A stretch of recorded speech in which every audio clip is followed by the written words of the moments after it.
రాజమండ్రి వద్ద గోదావరి ఉధృతంగా ప్రవహిస్తుంది. ఎగువ నుంచి వరద పోటెత్తడంతో అధికారులు అలర్ట్ అయ్యారు. ప్రస్తుతం గోదావరి నుంచి 5 లక్షల క్యూసెక్ల నీరు దిగువకు విడుదల చేస్తున్నారు.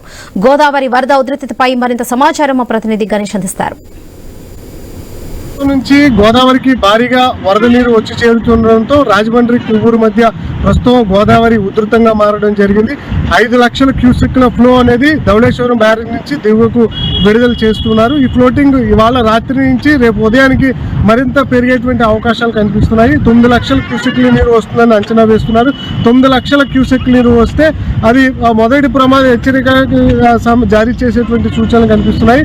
అయితే తెలంగాణ ప్రాంతంలో కాళేశ్వరం ప్రాజెక్టు వద్ద ఇప్పటికే వరద తగ్గుముఖం పడుతున్నటువంటి సంకేతాలు కనిపించడంతో గోదావరికి కూడా వరద తగ్గుతుందన్న అంచనాలు అయితే అధికారులు ఉండడం జరిగింది. ఇప్పటికే మహారాష్ట్ర తెలంగాణ ప్రాంతాల్లో కురుస్తున్నటువంటి భారీ వర్షాలతో ఇప్పుడు గోదావరి పరివాహక ప్రాంతం మొత్తం కూడా ఉధృతంగా మారినటువంటి సందర్భం కనిపిస్తుంది.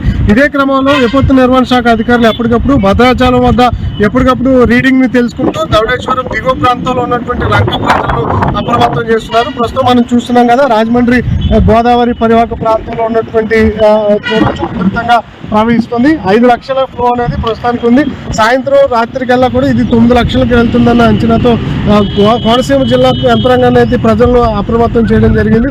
మొత్తం ఉమ్మడి ఉభయ గోదావరి జిల్లాలను కలెక్టర్లు అధికార యంత్రాంగాన్ని అప్రమత్తం చేయడంతో ప్రస్తుతం నదీ తీరం వెంబడి ఉన్నటువంటి పుష్కర్ ఘాట్లన్నింటినీ కూడా పోలీసులు ఎవరిని కూడా వెళ్ళనివ్వట్లేదు. స్నానాలు కూడా దిగవద్దని చెప్తున్నారు.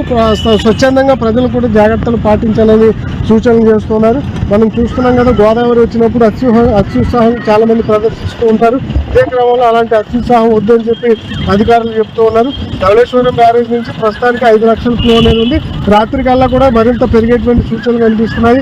మనం చూస్తున్నాం కదా, దిగువ ప్రాంతంలో ఉన్నటువంటి లంక గ్రామాలకు ముప్పు వాటిల్లే అవకాశం కనిపిస్తుంది. అందువల్ల ఆత్రేయపురం మండలంలో ఉన్నటువంటి లంక గ్రామాలకు ఇప్పటికే స్థానిక ఎంఆర్ఓ అలర్ట్ జారీ చేశారు. అదేవిధంగా పి కనవరం నియోజకవర్గంలో ఉన్నటువంటి ముక్తేశ్వరం రేవు నుంచి ఇప్పటికే పంట అనేది నిలుపుకోవడంతో యానం మీదుగా ప్రజలు ప్రయాణిస్తున్నారు. మరొక వైపు మనం చూస్తున్నాం కదా, మరొక 4 గ్రామాలకు కూడా రాకపోకలు నిలిచిపోవడం జరిగింది. ఇప్పటికే గోదావరి నది ఉధృతంగా ప్రవహిస్తుండడంతో అటు ఏదైతే సముద్ర తీర ప్రాంతానికి 5 లక్షల క్యూసెక్ల నీటిని ఎలాంటి ఇబ్బంది లేకుండా అధికారులు విడుదల చేస్తున్నారు.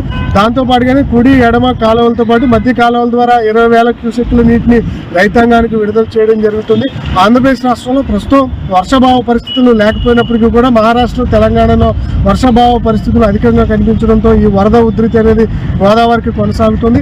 రేపు ఉదయానికల్లా 9 లక్షల క్యూసెక్ల నీరు వచ్చిన తర్వాత పూర్తిగా తగ్గుముఖం పట్టేటువంటి సూచనలు అయితే కనిపిస్తున్నాయి. ప్రస్తుతానికి ఎలాంటి ప్రమాదం లేదు. గోదావరి పరివాహక ప్రాంతంలో 5 లక్షల క్యూసెక్ల నీరు ప్రవహిస్తుండడం పట్ల అయితే అధికారులు కొత్త అప్రమత్తంగానే ఉన్నారు. విపత్తు నిర్వహణ శాఖ కూడా ఎప్పటికప్పుడు కలెక్టర్లకు అలర్ట్లు జారీ చేస్తూ ఎక్కడైతే ఇబ్బందికర పరిణామాలు ఉన్నాయో అక్కడ అప్రమత్తంగా ఉండాలన్న సూచనలు అయితే అధికార యంత్రాంగం పాటిస్తుంది. కెమెరామెన్ బాలుతో గణేష్, ఐ న్యూస్, రాజమండ్రి నుంచి.